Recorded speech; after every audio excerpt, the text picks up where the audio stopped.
Melbourne's performance over the past 10 years has been truly dismal.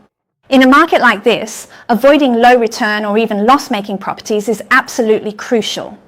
I'd like to share the following 3 key points. First, avoid assets with a low land to asset ratio, like new houses or townhouses. These have low land value ratios, so their 10-year growth will be low. For example, this townhouse was 1.88 million in 2016, and by 2025 it was 1.925 million. Almost no growth in 10 years. But it's not absolute. Some new houses, townhouses or units grow well, likely due to other prominent factors. I mentioned avoiding low land to asset ratios, but a high ratio doesn't always mean it will grow well.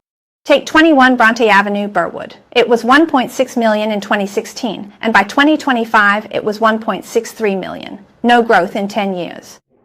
This property has a very high land to asset ratio, over 90%, what we commonly call a big land shack. Big land shacks should be avoided. In a bad market, they face a triple dilemma. Rebuilding isn't profitable, renovations don't add value, and holding them is a huge burden. These 3 challenges. Second, avoid buying at the market peak, as it may take a long adjustment period before rising again, leading to low returns. Especially avoid entering the market with high leverage during a peak period.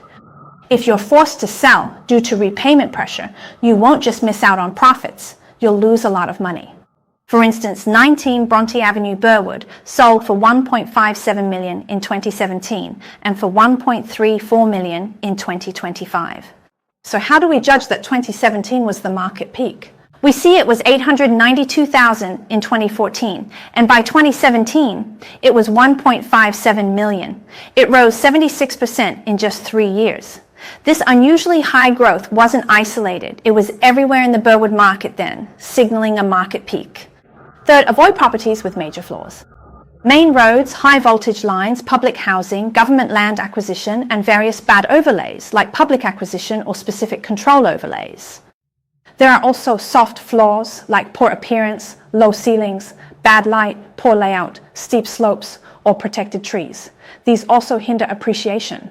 For example, 1178 Malvern Road sold for 3.4 million in 2016 and for 3.74 million in 2026. This is on a main road, a major flaw that caused poor appreciation.